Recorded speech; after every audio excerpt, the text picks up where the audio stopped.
오늘 은혜 받으실 하나님의 말씀은 에스겔서 1장 22절에서 28절까지 말씀입니다. 구약성경 1151페이지입니다.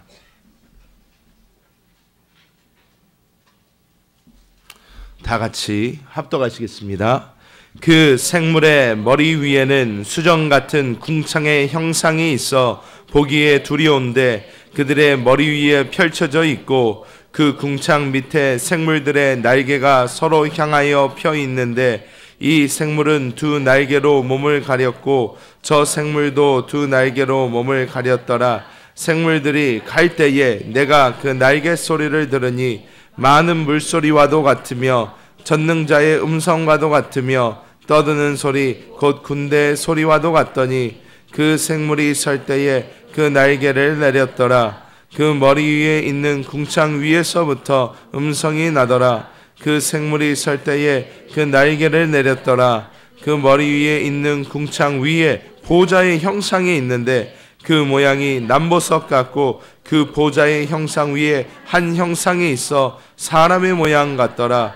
내가 보니 그 허리 위의 모양은 단쇠 같아서 그 속과 주위가 불 같고 내가 보니 그 허리 아래의 모양도 불 같아서 사방으로 광채가 나며 그 사방 광채의 모양은 비 오는 날 구름에 있는 무지개 같으니 이는 야훼의 영광의 형상의 모양이라. 내가 보고 엎드려 말씀하시는 이의 음성을 들으니라. 아멘.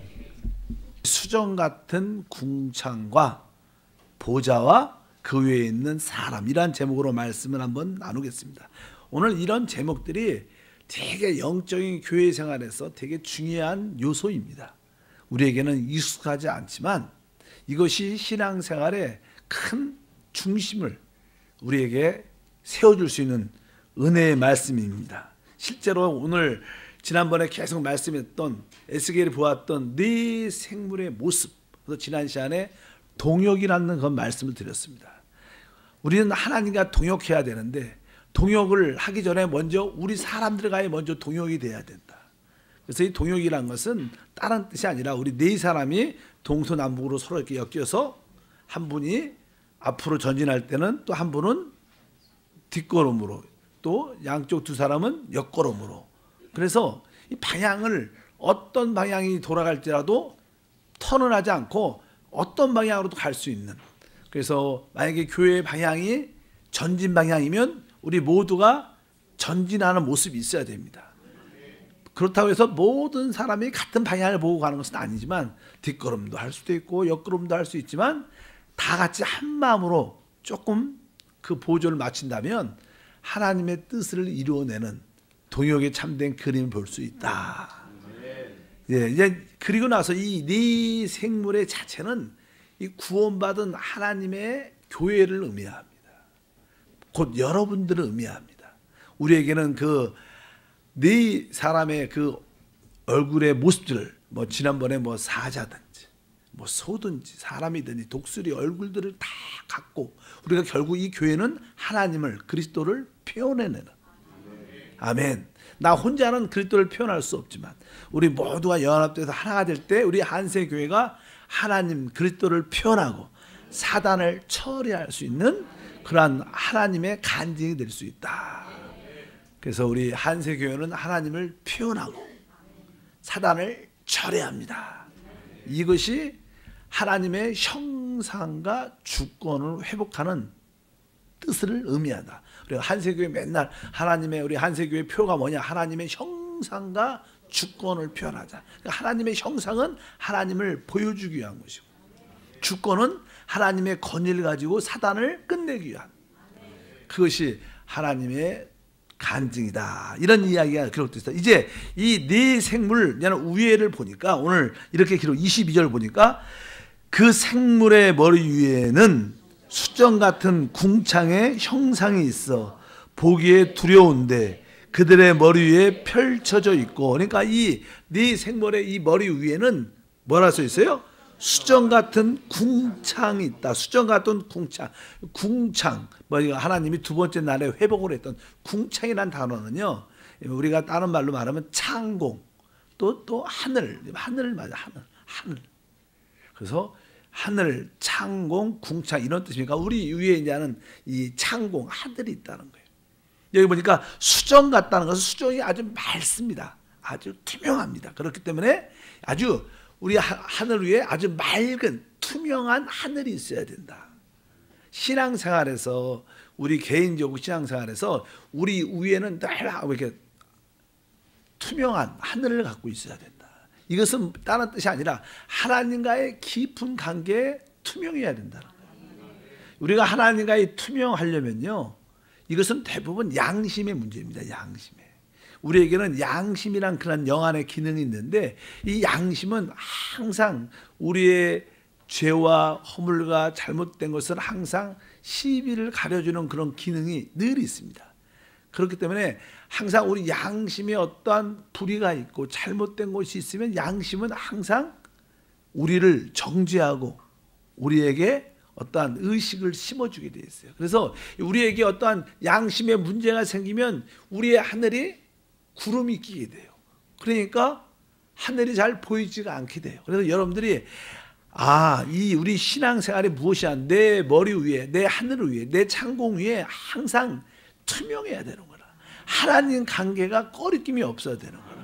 그러기 위해서 우리는 순간순간 죄와 허물을 느낄 때마다, 볼 때마다, 질 때마다 그것을 철저하게 하나님께 자백할 때 우리는 맑은 하늘, 투명한 창고를 갖게 된다. 항상 여기에서 그런 뜻이 또 하늘이 아주 너무 이렇게 맑으면 두려움 같은 느낌이, 여기 보니까 뒤에 뭐라 하냐면 두려운데 이런 느낌이 들어요. 여러분들 바다도요 아주 깨끗한 바다. 근데 이게 얕으면 안 그런데 아주 깊을 때 아주 깨끗한 데 이렇게 바라보면요 진짜 무서운 생각이 들어요. 제가 바다 가서 우리 카자흐스탄에 가면 옆 나라가 키르기스탄이라는 나라가 있습니다. 근데 거기에 한 4시간 차를 타고 올라가면 이스쿠리라는 호수가 있어요. 호수. 그래서 사실 한 번쯤 언젠가 우리 성도를 데리고 거기를 한번 놀러 가면 좋지 않을까. 아니 거기 나는 선교를 갔다가 하루 정도는. 근데 거기서 나는 칭케티에서도 알마트에서도 좀 시간이 한 4시간쯤 걸립니다. 산에만 올라가는데 3시간 이상 걸리는데 그 한 2,000 몇 미터, 기억이 안 나죠. 뭐 틀릴 겁니다. 2,000 몇 미터가 돼요. 높은데 차를 타고 막 올라가는데 딱 도착했는데 꽉 올라갔더니 바다가 있는 거예요. 말이 안 돼. 바다가 있어. 그 호수 같은 바다가 있는데 그 호수 바다의 크기가 가로가 40km, 세로가 80km야. 그건 호수가 아니라 바다야. 산이 바다로 물이 꽉 차 있어. 얼마나 물이 깨끗한지. 그리고 손을 찍어서 많이 마시니까 좀 짭짤한 게 좀 있어요. 그러니까 아마 내 생각으로는 이게 옛날에 화산이 터지면서 이 땅 밑에 있는 바다와 아마 이 산가 이렇게 물이 통하는지, 그렇지 않으면 그런 물이 어디서 나오겠어요? 그 옆에는 이제 만년설이 쫙 있고 여기에 그 분지 백두산 같은 거지, 백두산 같은 거기에 호수에 우리 한라산 가면 호수 같은 거 위에 보이잖아. 근데 그 크기가 40km, 80km 얼마나 넓죠. 그래서 거기서 너무나 유명한 휴양지라 그래서 한번 가봤어요. 그런데 그냥 물이 너무나 맑고 너무나 깊은 거예요. 그래서 조금 배를 타고 한번 수영하려고 하면 딱 들어갔다가 얼마나 무서운지 막 밑에 소름이 쫙 끼치고 진짜 깊죠. 우리가 물이 맑으니까 두려운 생각이 팍 들어. 그다음부터 다시는 들어가고 싶지 않아. 오늘 이 말씀 보기에 두려운데 이 생각이 탁 들어. 그래서 제가 그때 역시 물 깊은 곳은 귀신이 있나 보다 이런 생각이 들었던 생각이 나는데, 일단은 이렇게 너무 맑으면요, 맑고 깊으면 두려운 생각이 듭니다. 어쩐지 우리는 하늘에 창공이 아주 맑아야 됩니다. 하나님과 전혀 문제가 없어야 돼요. 믿으시면 아멘. 그런데 집안에서는 만약에 결혼을 했다 그러면 남편과 아내의 어떠한 부딪힘, 편치 않는 대화 이런 걸 하면 하늘에 구름이 쫙 껴요. 애들과 또 이렇게 실갱이를 하고 나면 하늘에 구름이 쫙 껴. 또 교회 안에서 이렇게 봉사할 때 누구하고 다투고 좀 시기와 질투를 가지면 어떻게 구름이 쫙 껴. 갖고 맑은 하늘이 안 되는 경우가 참 많습니다. 여러분 오늘은 하늘이 맑습니까? 오늘은 하늘이 맑아서 왔어요? 쳐다보세요 이렇게. 한번 쳐다보셔서 내가 하나님과의 관계가 어떤가, 내 양심에 꺼리낌이 없다, 그러면 여러분이 맑은 창공, 하늘을 가지고 있는 거다. 우리 참된 교회는 항상 맑은 하늘과 창공을 가지고 있어야 하나님과 부끄러움이 없다. 그래도 우리는 늘 이렇게 실수하고 허물이 있고 많은 연약함들을 가지고 있어요. 그럴 때마다 어떻게 해요? 하나님 앞에서 철저하게 자백을 해야 돼요. 요한일서 1장 7절과 9절을 읽어보니까 그가 빛 가운데 계신 것 같이 우리도 빛 가운데 행하면 우리가 서로 사귐이 있고 그 아들 예수 피가 우리를 모든 죄에서 깨끗게 하실 것이요 만일 우리가 우리 죄를 자백하면 그는 미쁘시고 의로우사 우리 죄를 사하시며 우리를 모든 불의에서 깨끗하게 하실 것이요. 이렇게 하나님 빛이시기 때문에 하나님 앞에서 우리의 허물과 연약함과 실수들을, 죄들을 다 철저하게 잡아야 돼요. 믿으시면 아멘. 그럴 때 우리는 맑은 하늘을 갖게 돼서 하나님과의 관계를 하나로 만들어낼 수 있다. 그럴 때 뭐가 보냐면 뒤에 보면 이제는 보좌가 보여요. 하늘에 보좌가 있죠. 하나님의 보좌. 근데 그 보좌가 아주 맑은 하늘, 구름이 끼면 안 보이죠. 근데 맑은 하늘을 늘 유지하고 있으면 하나님의 그 보좌가 보이고 거기서 하나님의 임재, 하나님의 권세를 느끼게 돼요. 그런 사람들과 대화하고 그런 사람과 봉사할 때 저분은 뭔가 다른 것 같아. 하나님과 함께하는 것 같아. 믿음이 있어. 저분을 보면 늘 은혜를 받아. 이런 분들은 대부분 뭐예요? 하늘이 맑아서 그래요. 믿으시면 아멘. 그렇지 않고 그냥 늘 승질내고 화내고 인상 쓰고, 저도 인상을 잘 쓰지만 일단 어차피 그런 모습을 갖고 있으면 이 구름이 많이 낀다는 거예요. 우리가 아주 말을 할 때도 거칠게 말하고 아주 거친 행동을 하고 그러면 어떻게 해요? 그런 것들은 다른 사람한테 또 본인 자신에게도 어떻게 해요? 하늘에 구름이 끼워줘서 하나님의 임재와 보좌를 느낄 수 없게 된다는 거. 어찌하든지 우리 안에 맑은 하늘, 수정 같은 궁창을 가져야 돼. 따라합니다. 수정 같은 궁창, 맑은 창공, 아주 깨끗한 하늘. 여러분들이 딱 보면 보일 수 있도록 항상 여러분 심령이, 양심이 예수의 피로 깨끗이 순간순간 씻겨지기를 바랍니다. 순간순간 구름이 낄 때도 있지만 그럴 때마다 예수의 피로 자백할 때마다 그 구름들이 다 떠나가고 하나님과 하나 되는 놀라운 역사와 축복이 함께할 줄 믿습니다. 사실 이렇게 나는 종종 우리 안에 이 구름이 많이 낄 때가 많습니다. 그 남편들 입장에서는 또 아내들 입장에서도 마찬가지죠. 또 성도들과의 봉사의 관계에서도 마찬가지고, 뭐 직장과의 관계에서도 다 마찬가지, 사람과의 관계에도 우리가 조금 행동을 잘못해서 구름이 낄 때가 많은데 그럴 때마다 항상 우리 안에 있는 양심은 네가 먼저 잘못했다고, 네가 먼저 미안하다고 말하라. 이런 느낌을 항상 우리 하나님은 주셔요. 내가 잘못 별로 안 했는데 하나님은 그래도 네가 먼저 미안하다고 말하고 네가 먼저 가서 이 관계를 풀어라. 그러면 이제 남자하고 이제 부부 관계가 있다. 부부 관계에서는요, 남자들의 핵심이 뭐냐? 자존심입니다. 체면. 남자들은 그런 체면과 자존심이 되게 사회적인 생활을 많이 했기 때문에 그게 여자보다 훨씬 더 민감해요. 그렇기 때문에 남자가 좀 잘못해도 조금 이렇게 자기의 체면, 자존심 때문에 부인한테 미안해 이 말을 해야 되는데 그 말을 하기가 쉽지 않을 때가 참 많습니다. 요즘에 젊은 남자들 안 그런 것 같아요. 그냥 기가 죽어갖고 그냥 항상. 근데 우리 때만 해도 조금 그런 게 좀 이렇게 한국의 그냥 보수적인 그런 가정 가운데 있을 때는 좀 안 그런데, 그래서 참 근데 예수를 믿고 나서는 어떻게 할 수 없이 미안합니다. 내가 먼저 미안합니다. 교회에서도 마찬가지예요. 교회에서 서로 이렇게 부딪혀갖고 또 부딪혔지만 서로 말은 안 해. 기분은 상했지만 승리를 낼 수 없고, 그러나 편치 않는 그런 상태가 많습니다. 그럴 때도 먼저 가서 어떻게 해야 돼요? 용서하고 먼저 사과하고 미안하다고, 다시 용서하시고 다시 같이 일합시다, 이렇게 말할 수 있는 그런 마음들. 종종 이 권사님들 사이도, 지역장들 사이도 그래요. 서로 뭔가 석연치 않는 게 있는데 누군가가 먼저 가야 돼. 누군가 먼저 가야 돼. 누군가 먼저 말하는 사람이 사실 맑은 하늘을 갖는 거예요. 아주 깨끗한 양심을 갖게 되고 하나님과의 꺼리낌이 없게 되고, 그럴 때 뭐가 보여요? 하나님의 보좌가 보인다. 그래서 우리 26절 다시 읽어보니까, 26절 읽어보니까 그 머리 위에 있는 궁창 위에 뭐가 있어요? 보좌의 형상이 있는데. 그러니까 이게 여러분들이 맑은 하늘을, 맑은 창공을 가지면 결국 보좌를 보게 된다. 우리가 여러분들이 그렇게 하나님의 보좌 얘기 좋아하잖아요. 보좌, 하나님을 만나기를 원합니다. 하나님 임재를 만나기를 원한다. 그러려면 여러분에게 맑은 하늘을 갖고 있어야지만이, 깨끗한 양심과 꺼리낌 없는 양심을 갖고 있어야지만이 그것이 보여줄 수 있다. 그래서 이 보좌라는 것은 그곳에 누가 계셔요? 주님이 계시고, 주님이 계시다는 것은 주님의 임재가 있다는 것이고, 주님의 권위가 있다는 거예요. 그래서 여러분들이 이 보좌의 삶을 해야 돼요. 이 보좌라는 것은 다스림을 의미합니다. 그럴 때 여러분들은 모든 문제들을, 연약함들을, 질병들을 다스릴 수 있는 그러한 파워와 능력들이 나타나기 시작한다. 그래서 이 맑은 궁창 갖는 것이 얼마나 우리 신앙생활에 중요한 것을 분명히 알아야 될 줄 믿습니다. 그래서 여러분들이 하나님의 예배 가운데 임재를 느끼고, 기도 가운데 하나님 임재를 느끼고, 찬양 가운데 하나님 또 기도 봉사 가운데 임재를 느낄 때마다, 아, 내가 맑은 하늘 내가 지금 가지고 있나 보다.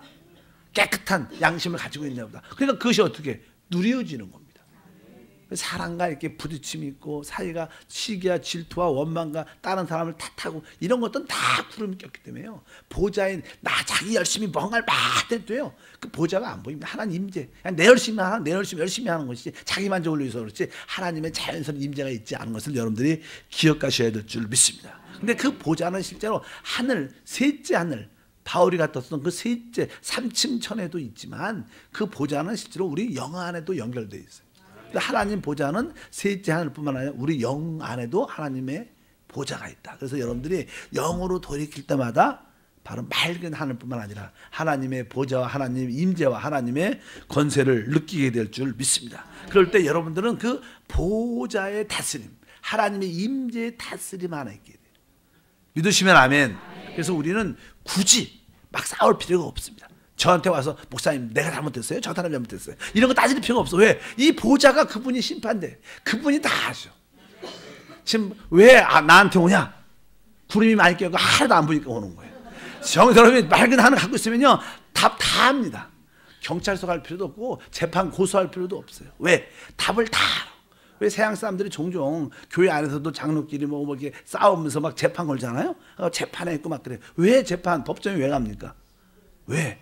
그들이 맑은 하늘을 갖고 있지 않다면 그들 스스로 판단할 수 있잖아요. 여러분들이 맑은 하늘, 맑은 양심을 가지고 있으면요, 답은 다 있어요.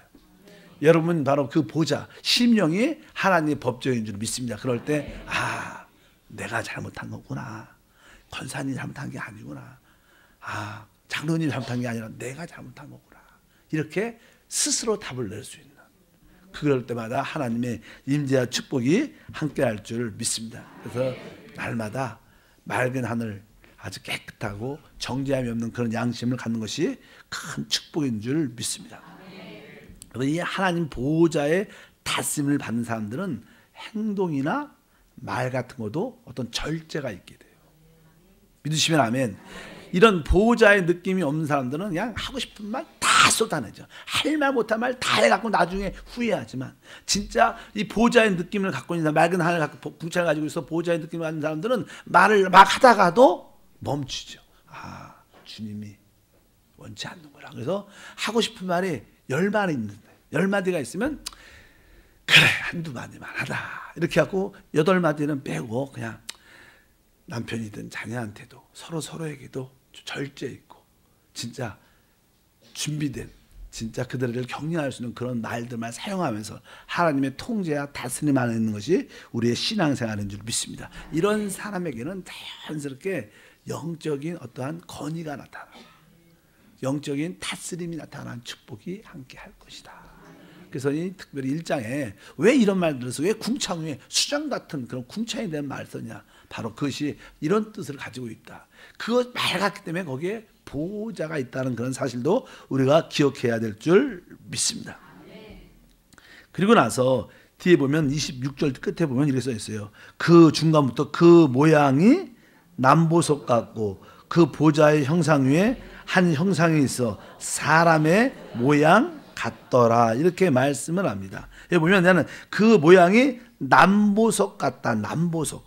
남보석이란 것은 색깔이 하늘색, 파란색입니다. 파란색. 원래 보통 하늘이 무슨 색이에요? 어른 파란색입니다. 그래서 이 파란색이라는 뜻은요, 항상 이렇게 모든 것에 대해서 청명하다는 그런 뜻을 갖고 있어요. 파란색은요, 실제로 이제는 하늘 보호자의 색깔도 의미합니다. 그래서 그것은 하나님의 의를 상징한다고 보통 말을 많이 해요. 의. 어떤 보좌는 이렇게 파란색도 있고 붉은색도 있습니다. 그래서 거기는 어린 양의 피의 보혈로의 붉은 색깔도 있지만 이렇게 또 파란 하나님의 색깔을 우리에게 보여줘서 항상 우리의 영적인 상태가 아주 하늘처럼 파래야 돼요. 아멘. 뽀해갖고 잘 보이지 않는 그런 모습이 아니라, 그래서 여러분의 하늘을 늘 이렇게 한 번씩 한 번씩 양심을 상태를 바라보시길 바랍니다. 또 마음의 하늘을 한 번씩 쳐다보면서 내가 이런 상태에서 하나님 보좌와 임재와 축복을 누리게 도와 주시옵소서. 중요한 것은 또 26절 끝에 보니까 그 보좌 위에 형상 위에 한 형상이 있으면 뭐라 그래요? 사람의 모양 같다. 그 보좌에 누가 앉아 있는 것 같다는 거예요. 사람이 앉아 있다. 사람 같은 사람. 그 사람이 누구예요? 우리 주 예수입니다. 근데 여기서 하는 의미는요, 하나님께서는 하나님의 형상과 모양대로 누구를 만들면 사람을 만드셔요. 그래서 이제는 그 사람으로 하나님께서 육신을 입고 사람으로 오십니다. 그러니까 하나님이 이 사람을 되게 좋아하셔요. 믿으시면 아멘. 그래서 이게 우리가 영적인 눈이 띄면요, 사람들이 되게 아름답습니다. 진짜 사람들이 아름다워요. 우리가 좀 타락을 해서 우리 안에 죄와 어둠과 사망과 귀신의 역사가 나타날 때 마귀의 모습을 많이 보지만, 사실 이렇게 사람들이 잘 때나 또 대화할 때 사람들의 모습을 보면요, 사람들에게는 참 아름다움이 있어요. 뭐 성격도 그렇고 또 못생긴 대로 아름답고, 실제로 그래요. 다 이뻐요. 그냥 이쁘면 이쁜 대로. 모든 사람들은 아름답거든. 하나님도 나중에 결국 사람의 모습을 가지세요. 우리는 하나님한테 하나님같이 되기를 원하지만 하나님은 거꾸로 사람같이 되기를 원하죠. 그래서 나중에는 하나님과 사람이 이렇게 하나가 딱 되는 거예요. 그래서 우리 이러한 사람의 영광스럽게 변화된 사람의 모습으로 영원히 우리가 이 우주와 이 땅을 다스리게 될 것이다. 그래서 그 보좌에 누가 앉았어요? 사람 같은 인자 같은 사람이 앉아있다. 그분이 사실 우리 주 예수 그리스도. 하나님의 뜻은요, 사람들이 어디에 앉는 거예요? 그 보좌에 앉히는 게 하나님의 꿈이에요. 그래서 우리에게 뭐예요? 왕권과 제사권을 주신 거예요. 하나님이 어떤 일을 하냐? 지금 여러분들 어디다 앉히기를 원하는 거예요? 보좌에 다스린 자로, 이기는 자로 세우는 것이 하나님의 뜻인 것을 기억하시기를 바랍니다. 그래서 여러분들이 그 보좌에 앉으려면 여러 가지 이렇게 훈련되고 준비되는 과정 가운데 있는 거예요. 그래서 우리가 이 땅에서 당하는 고난, 아픔 모든 것은 보좌에 앉히기 위한 하나님의 역사다. 이런 뜻으로 고난과 환난을 받아들여야지, 저 사람이 날 미워하고 저 사람이 날 싫어하고 이런 개념이 아닌 것을 우리 믿음 안에서는 분명히 해야 됩니다. 그러니까 우리를 아프게 하는 사람들이 어떻게 보면 더 감사하죠. 왜? 그분들이 날 성숙해 하고 날 변화시켜서 하나님 보좌에 앉게 하는 그러한 길들을, 그래서 여러분들을 최고로 변화시킨 사람들은 여러분의 가장 가까운 사람들. 그것이 자식이든 남편이든 형제든 가장 가까운 사람. 봉사할 때도 서로 가장 가까운 사람들이 서로 찔르면서 서로 상처를 주는 것 같지만 상처가 아니라 우리를 성숙시키는 것이다. 그래서 계시록 3장 21절 다 읽어보니까 이기는 그에게는 내가 내 보좌에 함께 앉게 하여 주기를 내가 이기고 아버지 보좌에 함께 앉은 것 같이 하리라. 그러니까 여러분들을 결국 하나님이 다 이기는 자로 만드는 거예요. 그래서 여러분들 사람을, 여러분과 저를 결국 어떻게 해요? 주님이 이기고 보좌에 앉으신 것처럼 우리도 다 어디에 앉힌다는 거예요? 보좌에 앉힌다는 거예요. 하나님의 꿈이 뭐냐? 바로 이 사람들, 우리 변화시켜서 우리를 하나님 보좌에 앉히는 것이다. 이것이 하나님의 역사와 뜻인 것을 분명히 알아야 될 줄 믿습니다. 그래서 여기서는 어느 과정과 훈련이 있죠. 보좌에 앉으려면 거의 왕권의 자리니까 여러분들이 어떤 자세나 어떤 품이나 어떤 말이나 행동이 어떻게, 여러분들이 좀 고급져야 돼요. 음식처럼 아주 고급진한 삶이 있어야 돼요. 대화도 그렇고 행동도 그렇고 말도 그렇고 너무 이렇게 세상적이고 세속적이고 너무 인간적이고 너무 이렇게 천박한 표현 안 되고 그렇게 안 좋은 모습을 갖고 우리가 그 자리에 앉으면 자세가 안 나옵니다. 그래서 하나님이 여러분을 합당한 자세를 가질 수 있도록 그런 자리를 만들어 내시는 가운데 지금 있다. 그래서 여러분들이 하나님이 자꾸만 이렇게 세상적인 것을 내려놓으라. 우리가 너무 세속적이고 통속적인 사람들이 그 보좌에 앉으면 거기에 앉아서 말을 한마디 해도 쟤는 거기 왜 앉았어? 격이 안 먹게 이렇게 말할 수도 있죠. 그냥 그러니까 하나님이 그런 소리 안 듣고 싶으니까 확실하게 여러분도 훈련시켜서 그 자리에 다 함께 할 줄 믿습니다. 그래서 아까 이 길은 그에게 내가 이기고 보좌에 앉은 것처럼 우리에게 그 자리를 앉혀주겠다고 말씀하는 줄 믿습니다. 그래서 여러분들은 하나님이 충분하게 보좌에 앉을 수 있는 자격을 갖도록 계속 다루실 겁니다.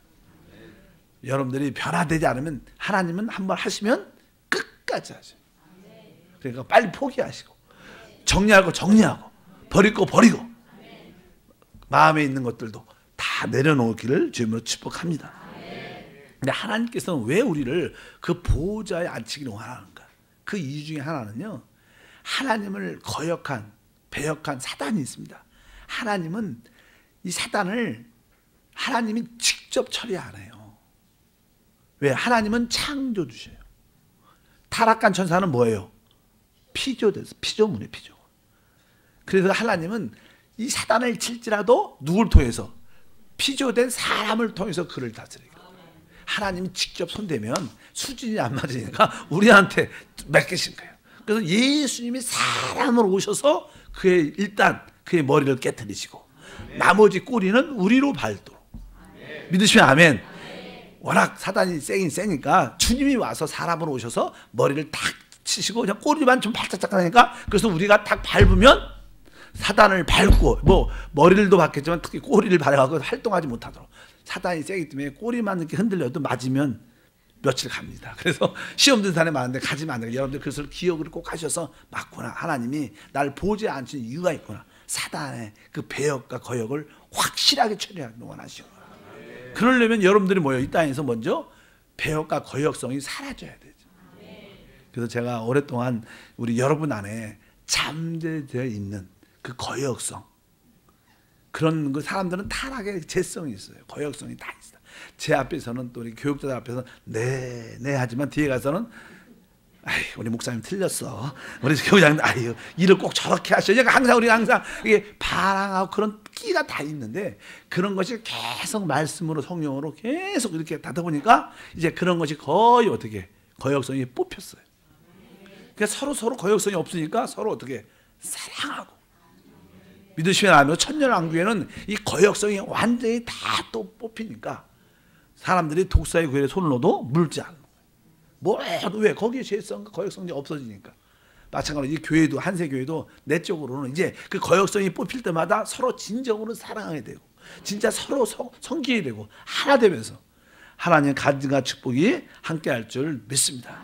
하나님은 우리를 보좌에 결국 앉히시고 우리를 통하여 사단의 배역과 모든 거역성을 끝낼 겁니다. 처리할 겁니다. 그래서 하나님이 우리를 그 사람의 위선으로서 그 자리에 앉히기를 원합니다. 그래서 한번 여러분들에게 쳐다보세요. 왕처럼 보이는가? 보좌에 앉은 왕처럼 보이는가? 그래도 좀 전에는 그 부분이 좀 약했는데 요새 보면 좀 많이 있죠. 그런 모습이 하나님의 형상, 왕권의 모습이 조금씩 나타나죠. 믿으시면 아멘. 그래서 바로 여러분의 자리가 바로 그 자리인 것을 기억해야 될 줄 믿습니다. 27절에 보니까 내가 보니 그 허리 위의 모양은 단새 같았어. 그 속의 주위와 불 같고 내가 보니 그 허리 아래의 모양도 불 같아서 사방으로 광채가 오며. 사실 난 여기 있는 여기 그 어린 보좌에 계신 그분이 사실 우리 예수님이시죠.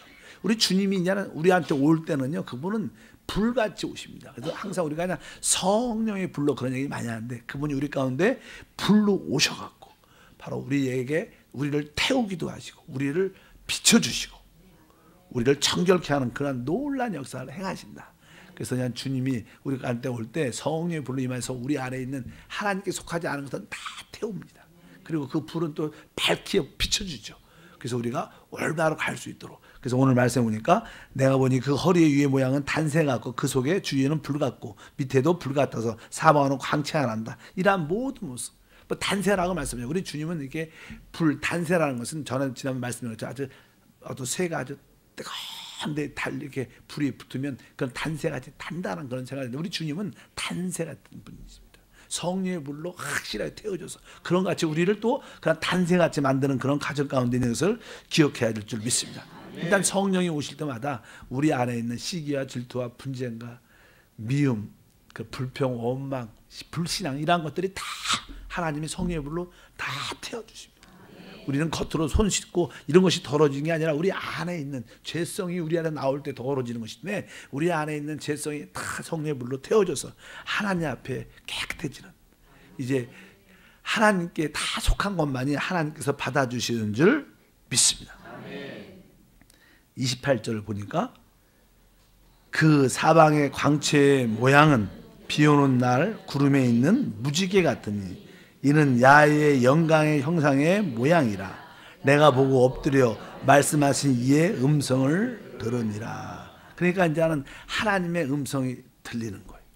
우리가 이러한 영적인 상태가 될 때 아까 맑은 하늘 같고 보좌의 다스림 임재 가운데 있고 또 이렇게 성령의 불로 주님이 오셔서 성령의 불로 우리 안에 있는 하나님께 속하지 않는 모든 육신적인 것들이 다 태워질 때 우리는 먼저 여기 무지개라는 단어, 무지개 같다 그러더니 거기 보니까 야훼의 영광의 형상의 모양이다 이렇게 말씀하고, 그럴 때 하나님의 음성이 우리에게 들리는 겁니다.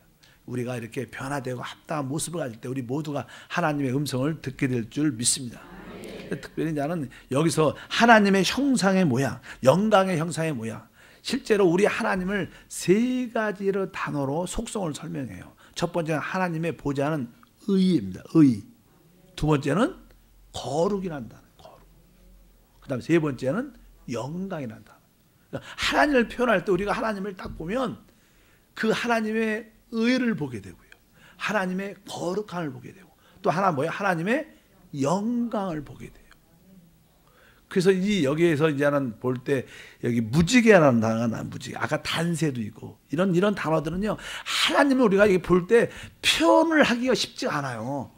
그렇죠. 이게 어떻게 그림을 하나님을 딱 직접 봐도 그것을 말로 표현하는 게 사실 얼마나 어렵게 표현해요. 이게 보통 읽으면 무슨 말인지 하나도 몰라요, 사실. 왜? 그래도 자기가 본 느낌이 있고 체험한 들은 음성이 있으니까 이렇게 기록을 한 거예요.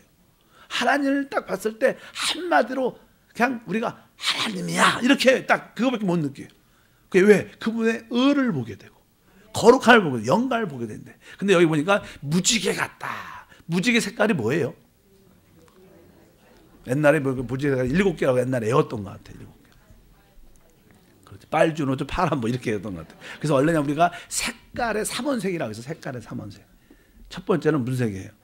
빨간색, 노란색, 파란색이에요. 그러니까 가장 핵심적인 게 빨강, 노랑, 파랑이라고 보통 생각을 합니다. 근데 이 세 색깔이 섞여져 갖고 다른 색깔이 쭉쭉 나오는 거예요, 사실은.